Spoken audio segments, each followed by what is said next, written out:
आप सभी को नमस्कार। आज इस वीडियो में हम एक बहुत इम्पॉर्टेंट टॉपिक पे चर्चा करने वाले हैं। दरअसल मुझे आप लोगों के कमेंट प्राप्त हुए और जो समस्या आप लोगों ने लिखी वो जेन्युइन सी है, वो समझना बड़ा आवश्यक है। देखिए, दरअसल क्या है कि अप्रैल 2021 से अगस्त 2021 तक का यानी कि लॉकडाउन पीरियड का जो चौथा चरण था, उसका खाद्यान्न और कन्वर्जन कॉस्ट की जो फीडिंग है वो आपको प्रेरणा पोर्टल पे करनी है। अब दरअसल ये समस्या आ रही है कि अप्रैल 2021 से अगस्त 2021 तक के बीच का जो ड्यूरेशन है, अगर उसमें किसी बच्चे का एडमिशन ना हुआ हो, यानी कि अगस्त के बाद अगर किसी बच्चे का एडमिशन हुआ है, तो ऑब्वियस सी बात है कि आपको उसको न तो कन्वर्जन कॉस्ट देना है और न ही खाद्यान्न देना है, क्योंकि वो बच्चा उस ड्यूरेशन में नॉमिनेटेड नहीं था। लेकिन प्रेरणा पोर्टल पर जब आप खाद्यान्न और कन्वर्जन कॉस्ट की फीडिंग अभी कर रहे हैं, तो आपको वो बच्चे भी दिखाई देंगे, यानी कि जब आप बच्चों का एक्सेल डाउनलोड करेंगे तो आपको वो बच्चे भी दिखाई देंगे जो इस अवधि के बाद जिनका नामांकन विद्यालय में हुआ था। तो समस्या ये है कि जब आप एक्सेल में उन बच्चों का जो अमाउंट है, कन्वर्जन कॉस्ट का अमाउंट है और खाद्यान्न का जो अमाउंट है, जब वो आप जीरो एंटर कर रहे हैं तो वो फाइनलाइज नहीं हो रहा है। वो डेटा जब आप प्रेरणा पोर्टल पर इंपोर्ट कर रहे हैं एक्सेल भर के, तो वो डेटा जो है वो फाइनलाइज्ड नहीं हो रहा है। तो इस सिचुएशन में आप क्या करेंगे? दरअसल हम आपको बताना चाहेंगे कि अप्रैल 2021 से अगस्त 2021 तक का जो आपको खाद्यान्न और कन्वर्जन कॉस्ट देना है, वो डेट के हिसाब से देना है। यानी कि जिस बच्चे का एडमिशन जिस डेट पे हुआ है, उस डेट के अकॉर्डिंग कैलकुलेट करके उसको कितना खाद्यान्न देना चाहिए और कितना कन्वर्जन कॉस्ट देना चाहिए, ये चीज़ आपको प्रेरणा पोर्टल पे फिल करनी है। इस टॉपिक पे हम ऑलरेडी वीडियो बना चुके हैं कि प्रेरणा पोर्टल पर आप अप्रैल 2021 से अगस्त 2021 तक का जो डेटा है, जो खाद्यान्न और कन्वर्जन कॉस्ट का डेटा है, वो आप कैसे फीड करेंगे, उस वीडियो का लिंक हम डिस्क्रिप्शन बॉक्स में दिया हुआ है हमने, आप वहाँ पर जाके देख लीजिएगा। लेकिन मैं इस वीडियो में इस समस्या का निस्तारण करने वाला हूँ कि जिन बच्चों को आपको कन्वर्जन कॉस्ट और खाद्यान्न देना ही नहीं है, उसकी फीडिंग आप कैसे करेंगे। एक समस्या और है, जैसे किसी बच्चे को आपको 0 kg और 400 ग्राम, 400 ग्राम, 300 ग्राम या 500 ग्राम अगर आपको खाद्यान्न देना है, तो जब आप इसकी भी फीडिंग कर रहे हैं तो वो एक्सेप्ट नहीं कर रहा है, यानी कि प्रेरणा पोर्टल उसे एक्सेप्ट नहीं कर रहा है, डेटा फाइनलाइज नहीं हो रहा है। तो इस सिचुएशन में आपको क्या करना है?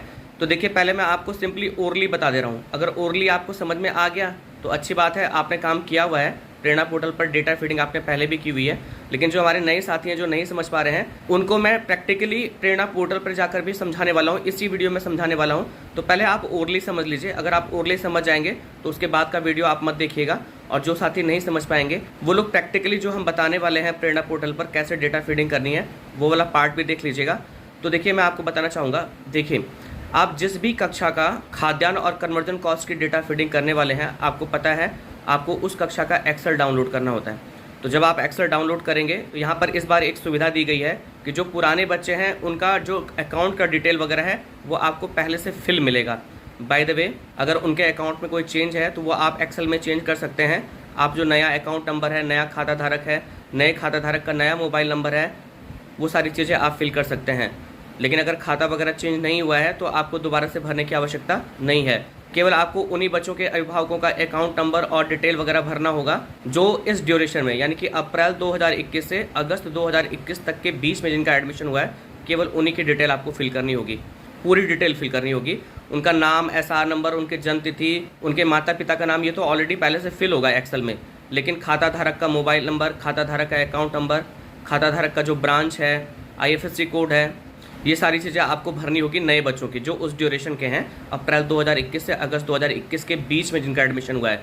इसके अलावा आपको सभी बच्चों का जो कन्वर्जन कॉस्ट है और जो खाद्यान्न की मात्रा है, वो भी आपको एक्सेल में फिल करना है, सभी बच्चों का, क्योंकि नया अमाउंट आ चुका है, नया खाद्यान्न आ चुका है, तो आपको वो सभी बच्चों का भरना है। तो उनकी डेट ऑफ एडमिशन के अकॉर्डिंग हम इस वीडियो के डिस्क्रिप्शन बॉक्स में वो PDF डाल देंगे जिसमें डेट वाइज लिखा हुआ है कि आपको डेट ऑफ एडमिशन के अकॉर्डिंग बच्चे को कितना खाद्यान्न और कितना कन्वर्जन कॉस्ट देना है। तो आपको बच्चे की डेट ऑफ एडमिशन के अकॉर्डिंग आपको क्या करना है, उसका जो कन्वर्जन कॉस्ट है, उसका जो खाद्यान्न है, वो आपको निर्धारित करना है और वही अमाउंट आपको उस कॉलम में और उस बच्चे के सामने डालना होगा।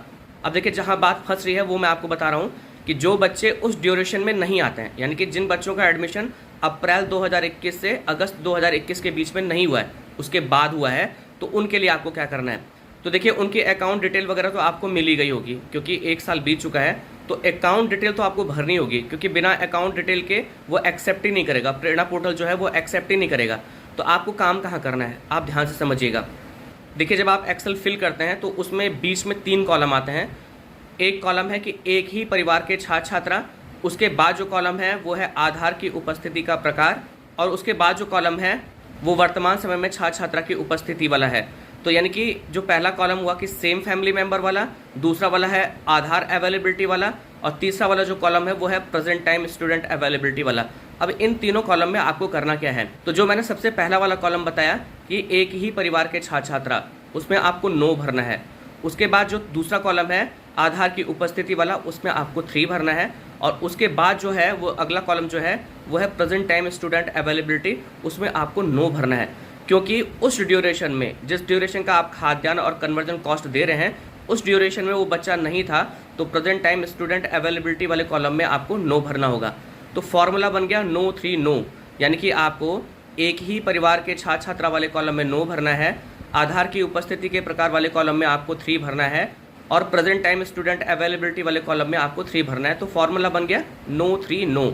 अब इसके बाद आपको मैं बताना चाहूँगा कि खाद्यान्न और कन्वर्जन कॉस्ट वाला जो कॉलम है, तो कन्वर्जन कॉस्ट वाले कॉलम में आपको उस बच्चे के सामने जो उस ड्यूरेशन में नहीं आता है, आपको 00.00 भरना है। इसी तरह से आपको खाद्यान्न और कन्वर्जन कॉस्ट में भी आपको 00.00 भरना है।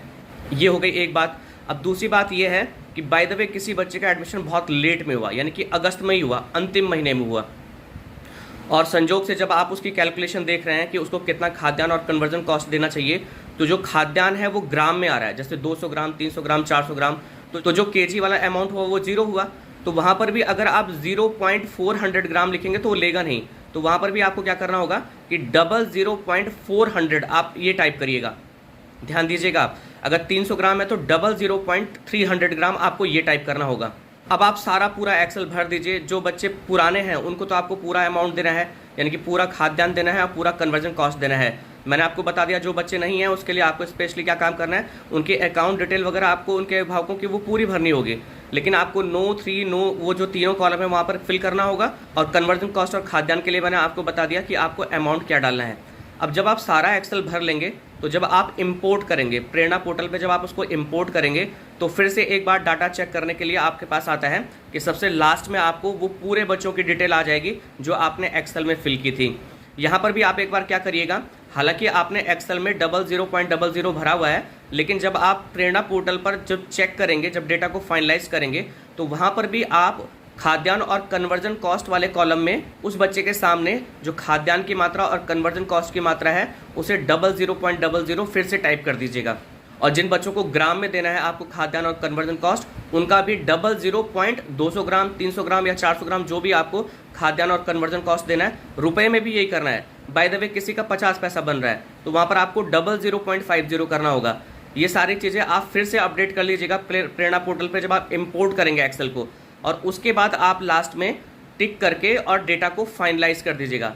यहाँ पर एक महत्वपूर्ण बात यह है कि आप सारी डिटेल को ढंग से चेक कर लीजिएगा, क्योंकि इस बार जब आप प्रेरणा पोर्टल पर डाटा की फीडिंग कर रहे हैं तो जब डेटा को फाइनलाइज कर देंगे तो उसके बाद उसको एडिट करने का भी ऑप्शन नहीं है।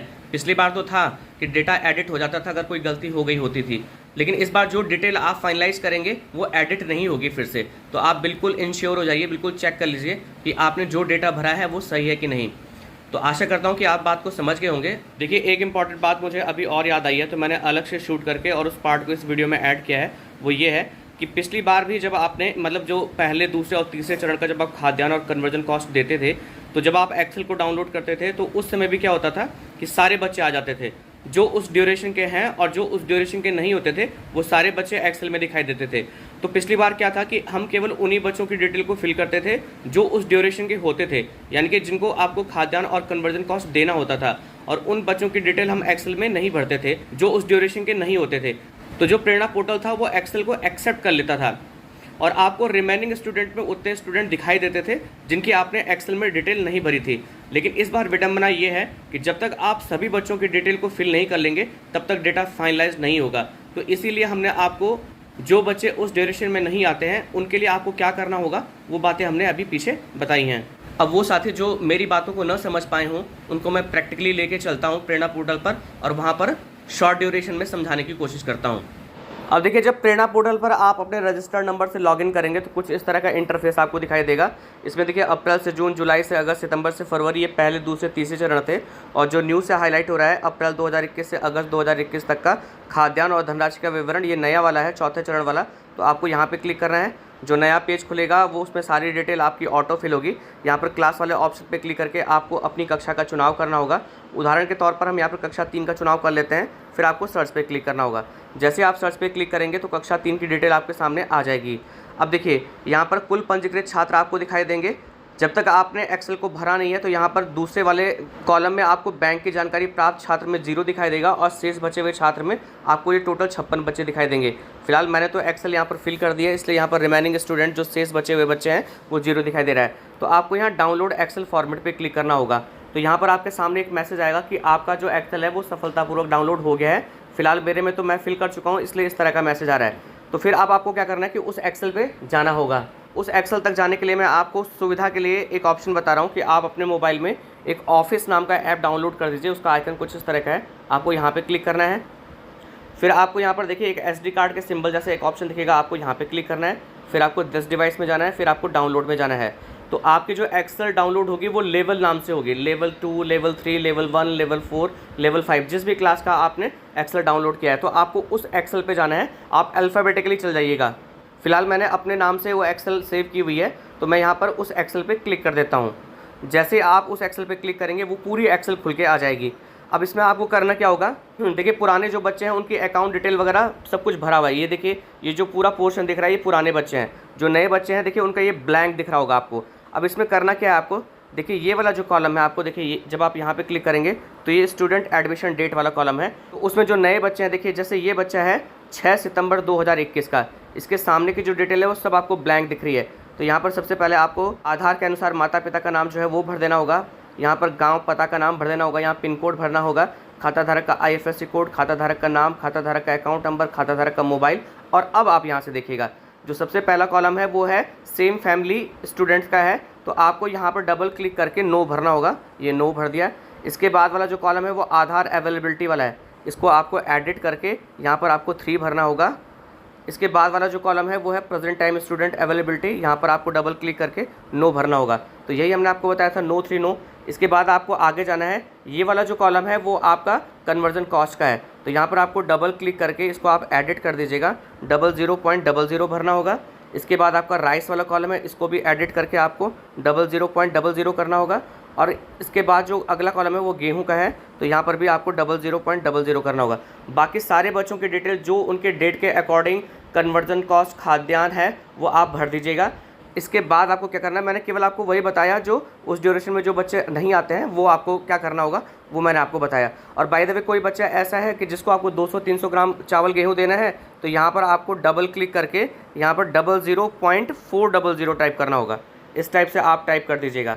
जब आप पूरी एक्सेल को भर लेंगे, जो पुराने बच्चे उनको तो आपको सब कुछ देना है, मतलब पूरा खाद्यान्न देना है, पूरा कन्वर्जन कॉस्ट देना है। उसके बाद आपको यहाँ पर राइट हैंड कॉर्नर में 3 डॉट का ऑप्शन दिख रहा होगा, यहाँ पे क्लिक करना है और सेव पे क्लिक कर देना होगा। तो ये जो एक्सेल होगी, जो एडिटेड एक्सेल होगी, वो आपकी डाउनलोड हो जाएगी। फिर से अब आपको प्रेरणा पोर्टल पे जाना है। हम चले गए। अब आपको यहाँ पर एक चूज़ फाइल्स का ऑप्शन दिख रहा होगा, आपको यहाँ पे क्लिक करना है। आपको माई फाइल्स पे क्लिक करना है। उसके बाद आपको 3 हॉरिजॉन्टल लाइन में जाना है। उसके बाद यहाँ पर एक माई फाइल्स का ऑप्शन होगा, आपको यहाँ पे क्लिक करना है। फिर आपको डाउनलोड पे क्लिक करना है। तो जो एक्सेल आपने अभी अभी सेव की है वो सबसे पहले आपको यहाँ पर दिख जाएगी। इसके पहले जो एक सर्कल है आपको यहाँ पे क्लिक करना है और फिर आपको डन पे क्लिक करना है। थोड़ा सा समय लगेगा, यहाँ पे लोडिंग लिखेगा। फिर ये जो एक्सेल होगी वो आपके यहाँ पर इंपोर्ट हो जाएगी। देखिए एक्सेल इंपोर्ट हो गई है। आप जब नीचे की तरफ आएंगे तो सारे बच्चों की डिटेल आपको यहाँ पर दिखेगी। अब देखिए यहाँ पर एक बच्चे की जो डेट ऑफ एडमिशन है वो है 6 सितंबर 2021। तो इसमें आपको आगे की तरफ जाना है और देखिए ये वाला जो कॉलम है सेम फैमिली मेम्बर वाला, वहाँ पर नो है। उसका जो आगे वाला कॉलम है आधार की उपस्थिति, उसमें आपको 3 भरना है। उसके बाद है प्रेजेंट टाइम स्टूडेंट अवेलेबिलिटी वाला कॉलम, उसमें आपको नो भरना है। उसके बाद जो खाद्यान्न और कन्वर्जन कॉस्ट वाला है, यहाँ पर भी आप एडिट कर दीजिएगा। यहाँ पर आपको कन्वर्जन कॉस्ट में 00.00 भरना होगा। चावल में भी आपको 00.00 भरना होगा और गेहूं में भी आपको 00.00 भरना होगा। ऐसे आप सारे बच्चों का भर लीजिएगा।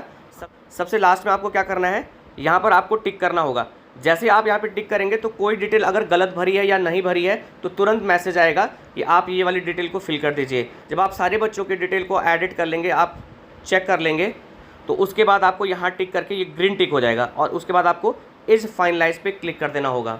मैं पुनः आपको बताना चाहूँगा कि आपने एक्सेल में जो डिटेल भरी थी, आपने जो इसे इंपोर्ट किया, इंपोर्ट करने के बाद जो भी आपने एडिट किया, उस डेटा को अगर आप फाइनलाइज कर देंगे तो वो आपका बाद में एडिट नहीं होगा। अगर आपसे कोई गलती हुई होगी तो वो बाद में एडिट नहीं हो पाएगा। इसलिए आप ढंग से चेक करके और तभी डेटा को फाइनलाइज करिएगा। मैं आशा करता हूँ कि इस वीडियो के माध्यम से जो जानकारी आप तक साझा की गई ये आपके लिए उपयोगी होगी। अगर आपको ये वीडियो पसंद आया तो आपसे निवेदन है कि वीडियो को लाइक, शेयर, कमेंट जरूर करें, चैनल को सब्सक्राइब करें ताकि विभाग संबंधी जो और भी महत्वपूर्ण सूचनाएं हैं उसकी नोटिफिकेशन आपको प्रॉपरली समय से मिलती रहे। वीडियो देखने के लिए आप सभी लोगों का बहुत बहुत धन्यवाद।